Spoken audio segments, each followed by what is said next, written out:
High, কেমন আছো তোমরা? দেখো আজকে জন্মাষ্টমীর ভোগ নিয়ে চলে এসেছি তোমাদের সামনে।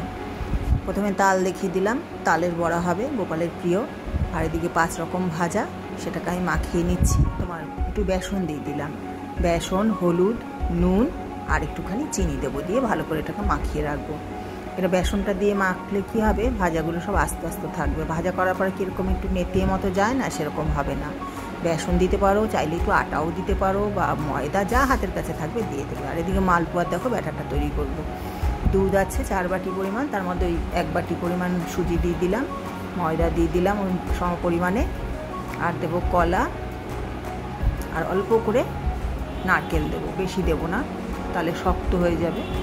তো বেশি দেওয়ার দরকার নেই। এই সুজি দিয়ে আর চিনি দিয়ে দেবো এই পরিমাণ মতো, যে পরিমাণে সুজি দিয়েছি সেই পরিমাণেই চিনি, আর দিয়ে দিলাম তোমার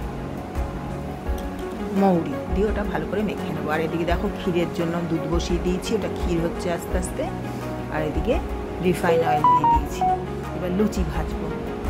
ময়দা মেখে নিয়ে লুচিটা বেলেও নিয়েছি। আমাদের নুন ছাড়া লুচি দিই ঠাকুরকে, তো নুন ছাড়া ময়াম দিয়ে তেল দিয়ে ময়দাটা মেখে লুচিটা বেলে নিয়েছি। এবার একে একে লুচিগুলো সব ভেজে নেব। আর ওদিকে দেখো ক্ষীরটাও হচ্ছে। এবার দেখো যেটা মালপোয়াটা, যেটা ব্যাটারটা তৈরি করলাম, মালপোয়া ভাজতে গেলে মাঝে মাঝে দেখবে লেগে যায় তলা দিয়ে। এটা লাগবে না, সেই টিপসটাও তোমাদের আমি বলে দেবো। এটা পুরোটা স্কিপ না করে তোমরা দেখো ভোগ কীরকম রান্না করছি গোপালকে দেবো, সেটাও তোমাদের দেখাবো। আর ছোটো ছোটো টিপসগুলো আমি শেষে দিয়ে দিচ্ছি তোমাদেরকে। তালের বড়ার ক্ষেত্রেও তাই, যাতে বড়াটা ফেটে না যায়, ছড়িয়ে না যায়, সুন্দর বড়া হয়। দেখেছো লুচিগুলো ভাজা হচ্ছে গোপালের জন্য, তাই এইভাবে লুচিগুলো ভেজে নেব নিয়ে। আর ওদিকে ভাজাটা তো রেডি করাই আছে মাখা।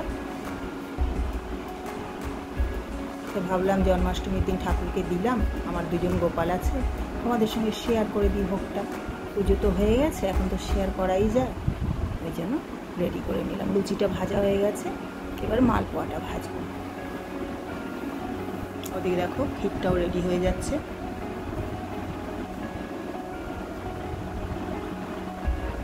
মালপোয়াটা আমি আর রসে দেবো না, তোমরা চাইলে রসেও দিতে পারো। 1 বাটি পরিমাণ চিনি নিলে সেখানে 2 বাটি পরিমাণ জল দিতে হবে, দিয়ে ওটাকে কমিয়ে আবার 1 বাটি পরিমাণ করে নিতে হবে, তাহলে এই রস রেডি হয়ে যাবে। এবার মালপোয়া পরিমাণ অনুযায়ী তোমরা সেইভাবে করবে। তার মধ্যে একটু এলাচ দিয়ে দেবে, রসটা ফোটার সময় দিলে রসে ভেজিয়ে নিতে পারবে।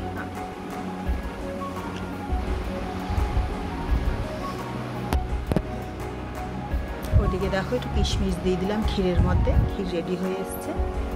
আর দিয়ে দেবো একটু গুঁড়ো দুধ, আমুল দুধ, দিলে তাড়াতাড়ি হয়ে যাবে, টেস্টটাও ভালো হবে ক্ষীরের। এই যে ছোটো 2 প্যাকেট, এই 10 টাকা দামের এই প্যাকেটগুলো পাওয়া যায়, 2 প্যাকেট দিয়ে দিলাম। দিয়ে ক্ষীরটা মোটামুটি রেডি হয়ে এসছে। মাখো হলে নামিয়ে নিলেই ক্ষীর রেডি। আলাদা করে মিষ্টি দিতে হবে না, যেহেতু আমি দুধটা দিয়ে দিলাম। এবার দেখো মালপোয়াগুলোও ভাজা হয়ে যাচ্ছে। আর ওদিকে তালের বড়াটাও তোমাদের দেখিয়ে দেবো, তালটা ঘষে রেখেছি।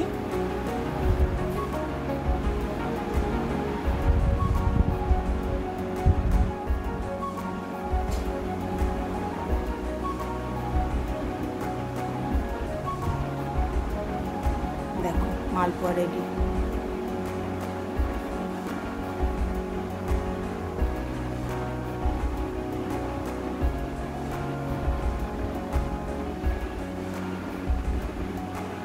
এগুলো করতে তো একটু সময় লাগে, গ্যাস কমিয়ে আস্তে আস্তেই করতে হবে, তাড়াহুড়ো করে একদমই করতে পারবেন। ওদিকে দেখো ক্ষীরটাও রেডি হয়ে গেছে, আমি গ্যাসটা অফ করে দেব।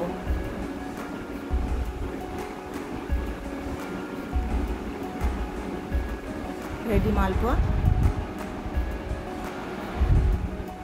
এবার এই ভাজাগুলো দেখো হলুদ নুন মাখিয়ে রেখে দিয়েছিলাম, বেসন। তোমরা এইভাবে মাখিয়ে রাখলে কি হবে, ভাজাগুলো বেশ আস্তে আস্তে থাকবে, নেতিয়ে যাবে না, অনেকক্ষণ অবধি ভাজাগুলো ভালো থাকে, দেখতেও ভালো লাগে। তো এইভাবে মাখিয়ে নিয়ে আটাও দিতে পারো, একটু ময়দাও দিতে পারো, যেটা হাতের কাছে থাকবে, একটু বেসন যেটা হোক মাখিয়ে নিলে ভালো হবে।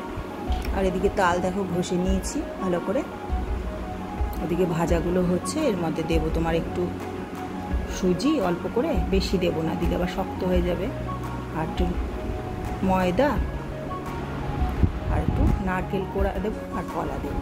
আর যেটা বলছিলাম, আর একটু আখের গুড় দিয়ে দিলাম মিষ্টির জন্য, চিনি আর দেবো না। আর যেটা বলছিলাম, ওই মালপোয়াটা লেগে যায় অনেক সময়, এবার এটাকে ভালো করে মেখে নেব, মেখে নিয়ে বড়ার জন্য রেডি করে নেব।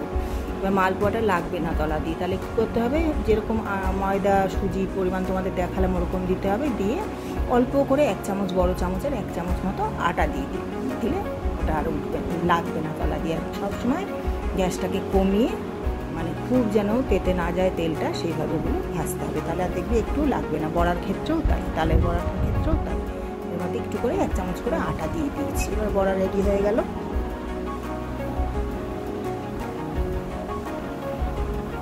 দেখো বড়া, তালের বড়া, বড়াগুলো ভেজে নিয়ে এবার গোপালকে নিবেদন করব। আমার 2 জন গোপাল, তাদের জন্য জামাও বানিয়েছি জন্মদিন উপলক্ষে, সেই জামা পরিয়েই গোপালের পুজো দিয়েছি। এই দেখো মুখ সাজিয়ে দিয়েছি। এই যে 2 গোপাল। আজকের মতো টাটা, সবাই ভালো থাকবে, শুভ জন্মাষ্টমী।